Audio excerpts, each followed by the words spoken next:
വയനാടിന്റെ സാഹോദര്യത്തിന്റെ പ്രതീകമായ ബാവലി മഖാം ഉറൂസ് വേദിയിലെത്തി SKN40 കേരള യാത്ര. ആയിരക്കണക്കിന് ആളുകളാണ് യാത്രയ്ക്ക് പിന്തുണ അറിയിച്ചത്. ജാതിമത ഭേദമന്യേ 30,000-ലധികം പേർക്കാണ് ഇവിടെ അന്നദാനം നടക്കുന്നത്. ഉച്ചക്ക് 12:30 പ്രസിദ്ധമായ ഹസ്രത്ത് ബാവ അലി മഖാം ഉറൂസിലേക്ക് കേരള യാത്ര എത്തിയത്. കണിക്കൊന്ന നൽകി സ്വീകരണം.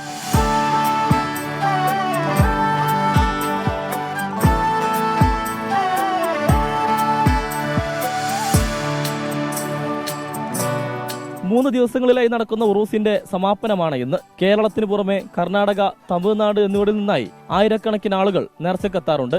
30,000-ലധികം പേർക്ക് ഇന്ന് മാത്രം ഭക്ഷണം നൽകുന്നുണ്ട്. മട്ടൺ ബിരിയാണിയാണ് വിഭവം.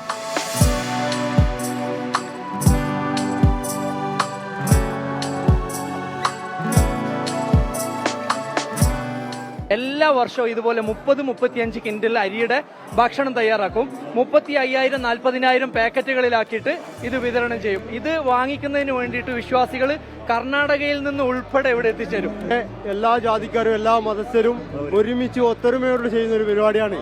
അത് എല്ലാ വർഷവും ഈ സമയത്ത് ഇവിടെ ആൾക്കാരുണ്ടാവും. കർണാടകയിൽ നിന്നുള്ള ആളുകളെത്തി സൗജന്യമായാണ് ഇറച്ചി പാചകത്തിനായി തയ്യാറാക്കുന്നത്.